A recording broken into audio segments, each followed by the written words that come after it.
Hello बच्चों, let's see this question. Let a, b and c be three unit vectors such that 3a plus 4b plus 5c equal to 0.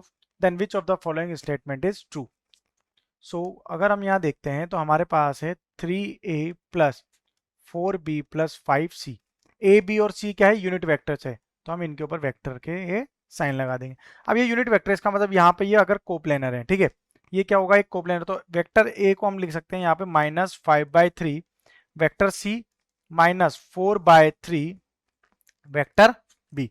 तो अगर हम vector A dot vector B करते हैं तो यहाँ क्या मिलेगा? -5/3 vector C dot vector B -4/3 vector B dot vector B, which is equal to -5/3 vector C dot vector B -4/3.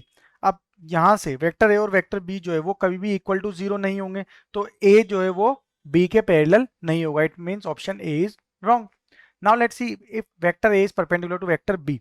अब ए जो है वो यहां पर अगर स्ट्रिक्टली परपेंडिकुलर है बी के, ठीक है, यानी कि अगर हम बात करें कि जो ए डॉट बी है हमारा वो इक्वल टू 0 तो होगा, बट स्ट्रिक्टली 0 होगा ये नहीं कह सकते.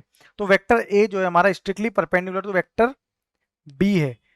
वेक्टर ए जो है हमारा वेक्टर बी के स्ट्रिक्टली परपेंडिकुलर नहीं होगा. इट मीन बिकॉज ए और बी का जो डॉट प्रोडक्ट है वो हमारा इक्वल टू 0 हो भी सकता है, और ये हम कह सकते हैं कि स्ट्रिक्टली 0 नहीं है. So we can say that a vector a is not perpendicular to vector b and vector a is neither parallel nor perpendicular to vector b. ये भी यहाँ पे पॉसिबल बिकॉज वेक्टर a ना तो पैरेलल है ना परपेंडिकुलर है b के. Okay, vector a.